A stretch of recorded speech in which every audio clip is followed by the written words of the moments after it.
Pasukan Rusia merilis rekaman penghancuran senjata berat Ukraina kiriman negara-negara NATO dan Amerika Serikat di garis depan. Yang jadi perbincangan viral hancurnya tank Abrams Amerika Serikat di garis depan.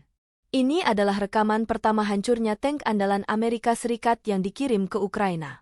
Tanker dari Brigade Distrik Militer Pusat ke-21 Rusia dengan tembakan tepat melumpuhkan M1150 ABV kendaraan militer modern Angkatan Darat AS pada sasis M1 Abrams untuk pembersihan ranjau, dengan bajak ranjau dan muatan linier. M1 Abrams ini keok di dekat Avdiivka. Tank M1 Abrams pertama kalinya dipakai Korps Marinir Amerika Serikat, USMC, di Operasi Mushtarak Afghanistan Selatan selama Perang Afghanistan melawan Taliban tahun 2010. Di arah Zaporizhia, senjata meriam Swagerak 155 mm buatan Swedia, si pemanah, hancur diterjang drone Lancet Rusia. Serangan tepat sasaran mengenai target. Di arah Donetsk Selatan, M113 APC kiriman Amerika Serikat juga dihancurkan Rusia. M113 kendaraan angkut personel beroda rantai. Kendaraan ini pertama kali digelar unit infanteri mekanis Angkatan Darat Amerika Serikat di Vietnam April 1964.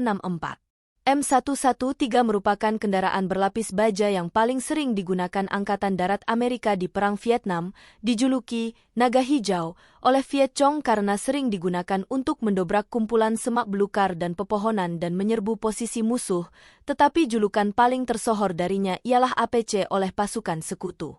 Konflik Rusia dan Ukraina memasuki tahun ketiga belum ada tanda-tanda perdamaian dua kubu.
Pasukan Rusia terus melaju di dekat Rabotino, arah Zaporizhia.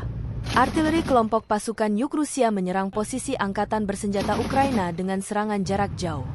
Untuk menimbulkan kerusakan maksimum, kru Grad menggunakan taktik carousel api. Ketika satu baterai berpindah ke posisinya, baterai lainnya sudah diisi ulang, dan baterai ketiga berpindah ke posisi menembak baru. Serangan artileri Rusia dibantu dengan serangan udara.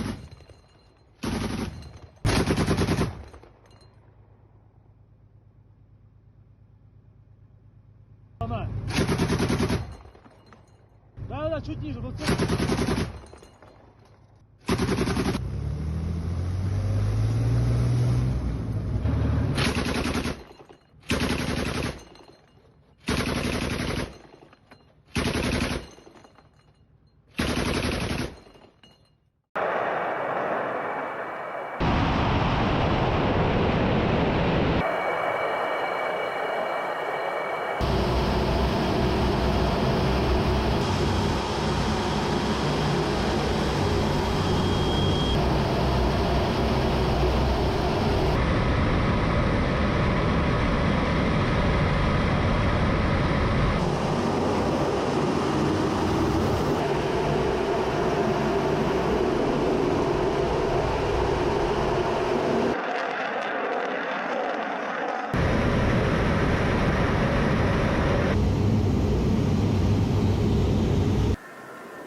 Angkatan bersenjata Ukraina menyerang 9 area tempat terkonsentrasinya personel Rusia di sejumlah titik di garis depan.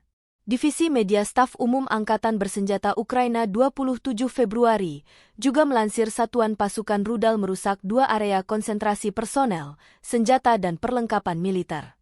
1 titik kendali, 1 stasiun kendali darat UAV musuh juga dibombardir.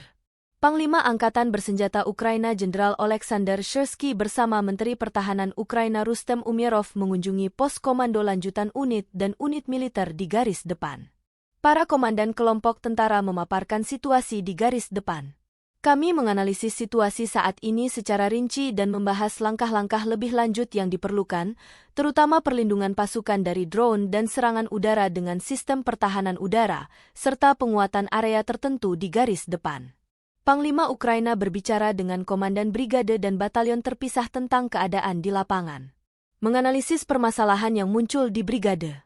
Secara total dalam 24 jam terakhir, 850 personel Rusia dilikuidasi termasuk 16 kendaraan pengangkut personel dan 16 sistem artileri. Secara total, Rusia sudah kehilangan 411.550 prajurit selama perang 2 tahun melawan Ukraina.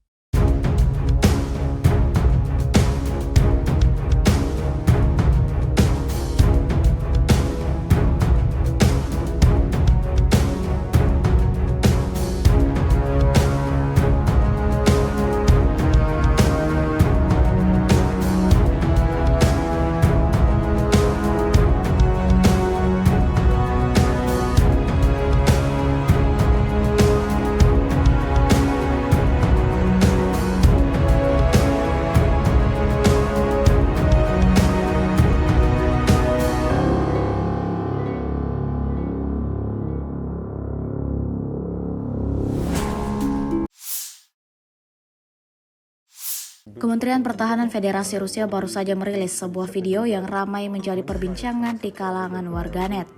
Terbaru dalam sebuah postingan di aplikasi perpesanan Telegram pada Selasa 27 Februari 2024. Dalam video menampilkan wawancara oleh seorang prajurit Angkatan Bersenjata Ukraina, Dmitry Dyachuk. Prajurit Angkatan Bersenjata Ukraina yang ditangkap militer Rusia berbicara tentang hilangnya sebagian besar personel unit Ukraina selama penyerangan di Avdiivka. Sebelumnya dalam video ia menjelaskan bahwa pertempuran tersebut menuntunnya tinggal di gedung yang hancur selama 7 hari hingga tentara Rusia menemukannya. Menurut Dmitry Dyachuk, mundurnya personel militer Ukraina berlangsung kacau dan tidak tepat waktu karena perintah diberikan kepada mereka terlambat. Prajurit Ukraina itu juga menambahkan kerugian di pihak Ukraina tergolong sangat tinggi. Взагалі, я не знаю, знают ли они, чи я жив, чи в плену, не знаю. Пошел штурм, всех убили, я убежал через окно, побежал в сторону к своим, бежал по улице, в надежде где-то спрятаться или добежать к своим. Когда добегал, услышал стрельбу со стороны своего подразделения и забежал, спрятался в дом. И там сидел, ждал. У меня не было рации, связи никакой. Я не знал путей отступления, мне не было доведено. Ничего не знал, что делать. Знал просто, в какую сторону, с какой стороны меня привезли, и все. Не знал, что делать. Сидел так 7,5 дней. Очень замерз. Хотел сдаться сразу же, але боялся, потому что по мне уже стреляли свои. Я хотел выжить. И вот ждал я, сидел, молился. И настал такой момент, я услышал, что возле дома уже разговаривают на русском, выстрелы с автомата. И я понял, что этот момент настал, и зашли они в дом, и я крикнул: «Не стреляйте, я сдаюсь, я без оружия, я хочу жить». И меня взяли в плен.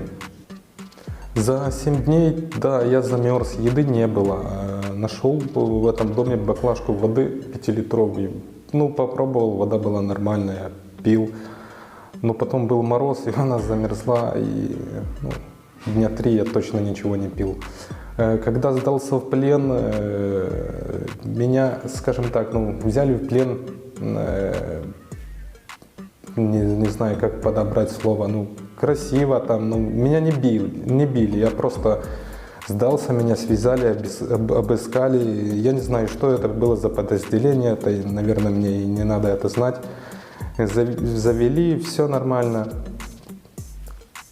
Рассказал, что к чему, мне кофе заварили, печеньку дали, перекусил, и все такое, хорошее ставление было.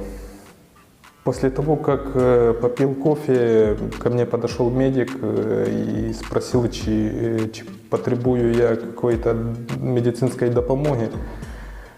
Сказал, что что-то у меня нога, я показал, увидел он, что это пулевое, сквозное, але такое незначное боком прошло. Он мне обработал рану, сказал, что все будет добре. Потери с нашей стороны очень велики. Когда я вышел с дома, там было очень много трупов в нашей форме, очень много. И это я не везде был, когда меня выводили, я просто видел. И я представляю, что было там далее. Это кошмар. И ребята, те, которые со мной были, не знаю, все так быстро для них закончилось, неожиданно, их убили. Я думаю, если бы у них был такой бы шанс, как у меня, просто сдаться, они бы сдались. Люди увидели, что нужно отступать, и сами бежали с позиций. Бежали, а потом уже через некоторое время дали команду отступать, а уже не было кому отступать. Уже большая часть этих людей была ранена и убита.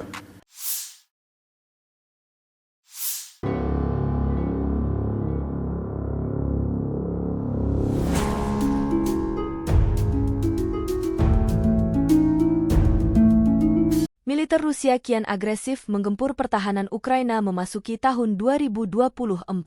24 Februari pekan lalu menandai 2 tahun invasi besar-besaran Rusia ke tetangganya Ukraina. Bukannya melemah, serangan Rusia dalam beberapa pekan terakhir kian masif. Setidaknya, 6 desa Ukraina di Donetsk Selatan direbut seperti desa Vesele, Krohmalne, Tabaivka, Pobeda, Sheverne, dan Stepove. Satu kota kecil Lastochkino di Pokrov Rayon, Oblast Donetsk direbut dan satu kota besar kota Avdiivka jatuh ke tangan Rusia. Presiden Rusia Vladimir Putin mengucapkan selamat kepada personel militer atas pencapaian selama 2024. Ucapan selamat Putin juga ditujukan kepada tentara dan veteran pasukan operasi khusus Angkatan Bersenjata Rusia atas liburan profesional dan pencapaian mereka. Terpisah, Presiden Ukraina Volodymyr Zelensky terus menggalang kekuatan internasional untuk melawan agresi Rusia.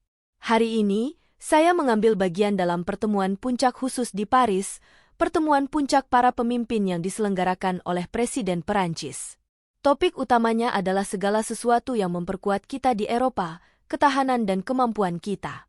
Tentu saja persenjataan kita, kemampuan kita memproduksi senjata, pasokan senjata ke Ukraina, dan kesinambungan dukungan, kata Zelensky melalui pernyataan resmi.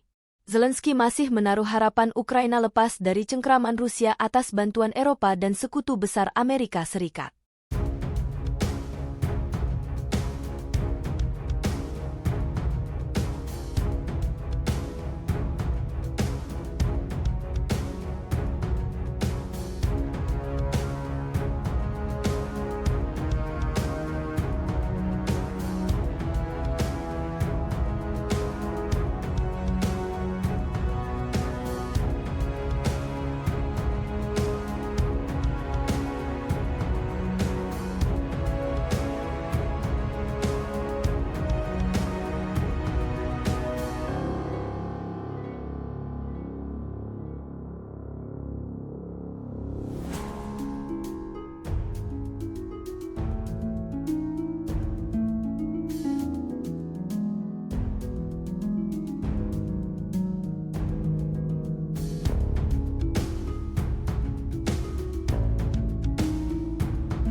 Download Tribun X sekarang.